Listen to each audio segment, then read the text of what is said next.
ശനി വക്രമാറ്റ ഫലങ്ങൾ എന്തൊക്കെയാണെന്ന് നോക്കാം. ശനി വക്രമാകുന്നത് എന്തുകൊണ്ടാണെന്ന് കുറേ പേർ ചിന്തിക്കുന്നുണ്ടാവും. ഇപ്പോൾ മനുഷ്യരായി ജനിച്ച നമുക്കെല്ലാം ചില സമയങ്ങളിൽ കുറേ മനോവിഷമങ്ങളും ടെൻഷൻസും ദേഷ്യവും എല്ലാം ഉണ്ടാകാറുണ്ട്. അതുപോലെ തന്നെ വക്രഗതി അടയുന്ന ശനി ഭഗവാൻ തൻ്റെ സ്വഭാവത്തിൽ നിന്ന് വ്യത്യാസമായി വിപരീത സ്വഭാവം കാണിക്കുന്നു. വക്രമെന്നാൽ വ്യാഴം, ശുക്രൻ, ശനി, ബുധൻ, ചൊവ്വ തുടങ്ങിയ ഗ്രഹങ്ങൾ ഭ്രമണപഥത്തിൽ സൂര്യൻ്റെ അടുത്തേക്ക് വരുമ്പോൾ വേഗം കുറഞ്ഞ് പിന്നാക്കം മാറുന്ന ഒരവസ്ഥ ഉണ്ടാകും. അതിനെയാണ് ജ്യോതിഷശാസ്ത്രം ഒരു ഗ്രഹത്തിൻ്റെ വക്രഗതി എന്ന് പറയുന്നത്. അങ്ങനെ നോക്കുമ്പോൾ ഒരു ഗ്രഹം ഇരിക്കുന്ന രാശിയിൽ നിന്നും കുറച്ച് ഡിഗ്രി പിന്നോക്കം മാറി നോക്കി ചലിക്കുന്നു. ഇതുപോലെ ഇപ്പോൾ കുംഭം രാശിയിലുള്ള ശനി ഭഗവാൻ കുറച്ച് ഡിഗ്രി പിന്നിലേക്ക് മാറുവാൻ തുടങ്ങുന്നു. അത് നടക്കുന്നത് 2024 ജൂൺ 19 മുതലാണ്. ഈ സമയത്ത് ശനി ഭഗവാൻ തൻ്റെ സ്വഭാവത്തിൽ നിന്ന് മാറി വിപരീത സ്വഭാവം കാണിക്കുന്നു. അതായത് ശനിയുടെ പ്രകൃതം വളരെ മന്ദഗതിയാണ്. എന്നാൽ ശനി വക്രമാകുമ്പോൾ ശനിക്ക് വേഗത കൂടും. നെഗറ്റീവായി നടന്നിരുന്ന കാര്യങ്ങൾ പോസിറ്റീവായി നടക്കും. ആർക്കൊക്കെ പോസിറ്റീവായി കാര്യങ്ങൾ നടക്കുന്നുവോ അവർക്ക് ചില കാര്യങ്ങൾ നെഗറ്റീവായി മാറും. ഇപ്പോൾ എനിക്കൊരു കുഴപ്പവുമില്ല, ഞാൻ എൻ്റെ അധ്വാനം കൊണ്ട് ഉയരത്തിൽ നിൽക്കുന്ന ആളാണ്, എനിക്ക് പണവും സ്വാധീനവും ഉള്ളതിനാൽ ആർക്കും എന്നെ ഒന്നും ചെയ്യുവാൻ പറ്റുകയില്ല എന്ന് ചിന്തിക്കുന്നവർക്കാണ് ശനി ഭഗവാൻ വിധിയാണോ മതിയാണോ കർമ്മം നിശ്ചയിക്കുന്നതെന്ന് കാണിച്ചു കൊടുക്കുക. ഒരു 2-2.5 വർഷം ഒരു രാശിയിൽ നിൽക്കുന്ന ശനി ഭഗവാൻ വർഷത്തിലൊരിക്കൽ വക്രഗതി അടയും. ശനി ഭഗവാൻ ഇരിക്കുന്ന വീട്ടിൽ നിന്ന് 5ാം വീട്ടിൽ സൂര്യൻ വരുമ്പോൾ ശനി വക്രഗതി അടയും. 9ാം വീട്ടിൽ സൂര്യൻ വരുമ്പോഴേ ശനിയുടെ വക്രഗതി മാറുകയുള്ളൂ. ജനനജാതകത്തിൽ നല്ല ദശാബുദ്ധി നടക്കുമ്പോഴും ശനിയുടെ വക്രഗതി ജാതകത്തെ വിപരീതമായി ബാധിക്കാറുണ്ട്. എന്നാൽ ശനി ഭഗവാന്റെ ധർമ്മത്തിന് അടിസ്ഥാനമായി ജീവിക്കുന്നവർക്ക് ശനി ഭഗവാൻ വലിയ കഷ്ടങ്ങളെ കൊടുക്കുകയില്ല. കാരണം ശനി ഭഗവാൻ നീതിയുടെയും നിയമത്തിൻ്റെയും കാരകത്വം വഹിക്കുന്ന ഭഗവാനാണ്. അതുകൊണ്ട് എത്ര ഉയർന്നവരായാലും താഴ്ന്നവരായാലും അവരവരുടെ കർമ്മഫലത്തിനനുസരിച്ച് തക്കതായ ന്യായം വിധിക്കുന്ന ഗ്രഹമാണ് ശനി ഭഗവാൻ.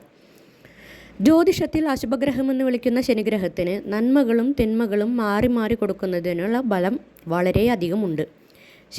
ശനി ഭഗവാൻ നല്ലത് തിരിച്ചെടുക്കുന്ന ഗ്രഹം മാത്രമല്ല, നല്ലത് വാരിക്കോരി കൊടുക്കുന്ന ഈശ്വരൻ കൂടിയാണ്. അതുകൊണ്ടാണ് ശനീശ്വരൻ എന്ന പദവി കൂടി ശനിഗ്രഹത്തിനുള്ളത്. ശനി തരുന്നത് നല്ലതായാലും ചീത്തയായാലും ആർക്കും തടയുവാനും സാധിക്കുകയില്ല. ബുദ്ധിയുള്ള ഒരാൾ ചതി ചെയ്ത് വിധിയെ ജയിക്കുമ്പോൾ അതേ വിധി തന്നെ ചതി ചെയ്ത് അയാളെ പരാജയപ്പെടുത്തുന്നതും ശനി ഭഗവാന്റെ ന്യായധർമ്മങ്ങളിൽ ഉൾപ്പെടുന്നതാണ്. ഇനി ജൂൺ 19 മുതൽ നവംബർ 4 വരെ നടക്കുന്ന ശനിയുടെ വക്രഗതിയിൽ ചിങ്ങം രാശിക്കാർക്ക് എന്തൊക്കെ മാറ്റങ്ങൾ ഉണ്ടാക്കുന്നു എന്ന് നോക്കാം. ചിങ്ങം രാശിയുടെ രാശിനാഥൻ സൂര്യഭഗവാനാണ്. വിചാരിച്ച കാര്യങ്ങൾ എങ്ങനെയായാലും നേടിയെടുത്ത് വിജയിക്കുന്ന ആളുകളാണ് ചിങ്ങം രാശിക്കാർ. മനസ്സിലുള്ള ഭയം, ടെൻഷൻ ഒരിക്കലും പുറത്ത് കാണിക്കുവാൻ ഇഷ്ടപ്പെടാത്ത ആളുകളാണ് ചിങ്ങം രാശിക്കാർ. പല സ്ഥലങ്ങളിലും പല കാര്യങ്ങളിലും ചിങ്ങം രാശിക്കാർ 1ാം സ്ഥാനം വഹിക്കാറുണ്ട്. ആഡംബരവും അഭിനന്ദനങ്ങളും വളരെയധികം ഇഷ്ടപ്പെടുന്നവരും ആഗ്രഹിക്കുന്നവരുമാണ് ചിങ്ങം രാശിക്കാർ. എന്ത് നേടിയെടുക്കാൻ ശ്രമിക്കുമ്പോഴും അതിൻ്റെ പിന്നിലെ ദോഷഫലങ്ങളെക്കുറിച്ച് ചിങ്ങം രാശിക്കാർ ചിന്തിക്കാറില്ല. സൂര്യൻ ഒരു രാജഗ്രഹമായതിനാൽ മിക്കവാറും ചിങ്ങം രാശിക്കാർ ഗവൺമെൻറ് അല്ലെങ്കിൽ ഗവൺമെൻറ് സംബന്ധപ്പെട്ട ജോലികൾ ചെയ്യുന്നവരും പലതരത്തിലുള്ള അധികാരത്തിലിരിക്കുന്നവരും വലിയ വലിയ ബിസിനസ് ചെയ്യുന്നവരുമായിരിക്കും. 2023 ഡിസംബർ മാസം ശനിമാറ്റം ഉണ്ടായപ്പോൾ മുതൽ ചിങ്ങം രാശിക്കാർക്ക് കണ്ടകശനിയാണ് നടക്കുന്നത്. ഒരു 4-5 മാസമായി പല കാര്യങ്ങളിൽ അനുഭവിക്കുന്ന വിഷമങ്ങൾ കാരണം ചിങ്ങം രാശിക്കാർക്ക് വലിയ മനസ്സുഖം ഉണ്ടായിരിക്കുകയില്ല. ഈ ജൂൺ മാസത്തിലെ ശനി വക്രഗതി നിങ്ങൾക്ക് അതിൽ നിന്നെല്ലാം കുറച്ച് റിലീസ് ഉണ്ടാക്കുന്ന മാതിരി കാര്യങ്ങൾ അനുകൂലമായി വന്നു ചേരും. ജോലി അന്വേഷിച്ച് ശരിയാകാതിരിക്കുന്നവർക്ക് കാത്തിരുന്ന ജോലി അല്ലെങ്കിലും വേറെ ജോലിയായാലും കിട്ടും. വ്യാപാരം, തൊഴിൽ, താമസ സ്ഥലം തുടങ്ങിയവ സ്ഥലം മാറ്റം ആഗ്രഹിക്കുന്നവർക്ക് അത് നടക്കും. പ്രശ്നങ്ങൾ വരുന്ന സാഹചര്യങ്ങൾ മനസ്സിലാക്കി മാറിപ്പോകുവാൻ സാധിക്കും. ഇരുമ്പ്, എണ്ണ, ക്ലീനിങ്, പെട്രോളിയം അനുബന്ധിച്ചുള്ള എല്ലാ വസ്തുക്കളും അതിൻ്റെ ജോലികളും എല്ലാം ശനീശ്വരൻ്റെ കാരകത്വമുള്ളതാണ്. അതിലെല്ലാം മേന്മകൾ ഉണ്ടാകും. കാര്യങ്ങൾ കണ്ടറിഞ്ഞ് മനസ്സിലാക്കി പോകുവാനാണ് ജ്യോതിഷശാസ്ത്രം സഹായിക്കുന്നത്. അത് പലതരത്തിലുള്ള പ്രശ്നങ്ങളിൽ നിന്നും കരകയറ്റുവാനും നമ്മളെ സഹായിക്കും. കുടുംബത്തിൽ ഭാര്യാഭർത്താക്കന്മാർക്കിടയിൽ കലഹം ഉണ്ടാകാതെ സൂക്ഷിക്കുക. ഈ സമയം ചിങ്ങം രാശിക്കാർക്ക് കോൺഫിഡൻസും ധൈര്യവും കൂടുതലായിരിക്കും.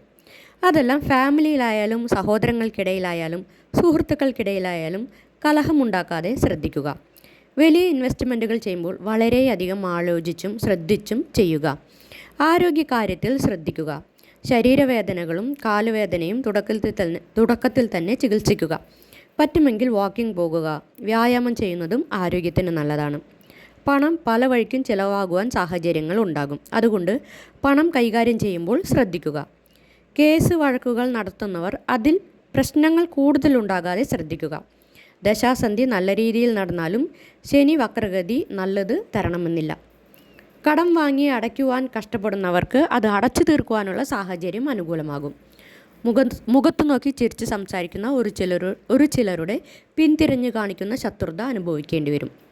ജീവിതത്തിൽ മന്ദഗതിയിൽ പോയിരുന്ന കാര്യങ്ങൾക്ക് വേഗത ഉണ്ടാകും. അന്യനാട്ടിൽ ജോലി ചെയ്യുന്നവർക്ക് സ്വന്തം നാട്ടിലേക്കും സ്വന്തം നാട്ടിൽ ജോലി ചെയ്യുന്നവർക്ക് അന്യനാട്ടിലേക്കും ജോലി മാറ്റം ഉണ്ടാകും. വിദ്യാർത്ഥികൾക്ക് അനുകൂലമായ സമയമാണ്. ധൈര്യവും ആത്മവിശ്വാസവും കൂടുന്നതിനാൽ വിദ്യാർത്ഥികൾ വിചാരിച്ച കാര്യങ്ങൾ നേടിയെടുക്കുവാൻ സാധിക്കും. 55 വയസ്സിന് മേലെയുള്ളവർ ആരോഗ്യകാര്യങ്ങളിൽ വളരെയധികം ശ്രദ്ധിക്കണം. പ്രധാനപ്പെട്ട കാര്യങ്ങൾ തീരുമാനമെടുക്കുമ്പോൾ അനുഭവമുള്ളവരുടെ കൂടെ ആലോചിച്ച് തീരുമാനമെടുക്കുന്നതാണ് നല്ലത്. അത്യാവശ്യമാണെങ്കിൽ മാത്രം ദീർഘദൂര യാത്രകൾ ചെയ്യുക. സ്വന്തം വണ്ടിയുള്ളവർ വണ്ടിയുടെ കേടുപാടുകൾ തീർത്ത ശേഷം യാത്രകൾക്ക് ഉപയോഗിക്കുക. വാഹനം വാങ്ങുവാൻ ആഗ്രഹിക്കുന്നവർക്കും വീട് സ്ഥലം വാങ്ങുവാൻ ആഗ്രഹിക്കുന്നവർക്കും അത് വാങ്ങുവാനുള്ള സാഹചര്യം ഈ ശനി വക്രഗതിയിൽ നിങ്ങൾക്ക് അനുകൂലമായി വന്നു ചേരും.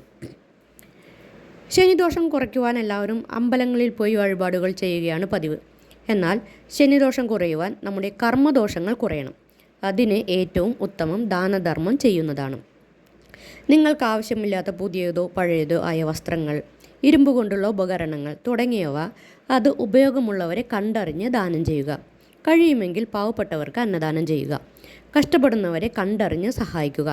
ഇങ്ങനെ ചെയ്തു വരുമ്പോൾ നിങ്ങളുടെ പൂർവ്വകർമ്മദോഷങ്ങൾ നിങ്ങളെ വലുതായി ബാധിക്കുകയില്ല. അയ്യപ്പൻ, ഹനുമാൻ, ദുർഗാദേവി തുടങ്ങിയ ശക്തികളെ ദർശനം നടത്തുമ്പോൾ മറ്റുള്ളവർക്ക് ദോഷം ചെയ്യാതെ ജീവിക്കാമെന്ന് ഒരു തീരുമാനമെടുത്ത് വിളക്ക് വയ്ക്കുക. അങ്ങനെ ചെയ്യുമ്പോൾ ഒരേ നാളിൽ ദോഷം മാറുമെന്നല്ല ഞാനിവിടെ പറയുന്നത്. എന്നാൽ ശനിമാറ്റം വരുമ്പോഴുള്ള വലിയ ജാതകദോഷമെല്ലാം ചെറുതായി പോകുവാൻ സാധിക്കും. അങ്ങനെ കർമ്മങ്ങൾ മാറി തുടങ്ങുമ്പോൾ കുടുംബത്തെ വിട്ട് പിരിഞ്ഞ് ജീവിക്കുന്നവർക്ക് കുടുംബത്തോടു കൂടി യോജിച്ച് ജീവിക്കുവാൻ സാധിക്കും. സ്വത്ത് സംബന്ധപ്പെട്ട പ്രശ്നങ്ങൾ തീരും. കുടുംബമില്ലാത്തവർക്ക് കുടുംബമുണ്ടാകും. അങ്ങനെയുള്ള ശനി ഭഗവാന്റെ പല പരീക്ഷണങ്ങളിൽ നിന്നും രക്ഷപ്പെടുവാൻ സാധിക്കും. ശനിമാറ്റ സമയങ്ങളിൽ നല്ലത് ചെയ്യുവാൻ തീരുമാനം എടുത്താൽ തന്നെ നമ്മുടെ ദോഷങ്ങൾ കുറഞ്ഞു തുടങ്ങും. സ്വാർത്ഥ താല്പര്യങ്ങൾക്ക് വേണ്ടി ആരുടെയും മനസ്സ് വേദനിപ്പിക്കാതിരിക്കുക. കണ്ടകശനി നടക്കുന്നതിനാൽ എല്ലാ കാര്യങ്ങളും വളരെ ആലോചിച്ചും ശ്രദ്ധിച്ചും തീരുമാനമെടുത്ത് ചെയ്യണമെന്ന് പറഞ്ഞുകൊണ്ട് ഞാനിവിടെ നിർത്തുന്നു.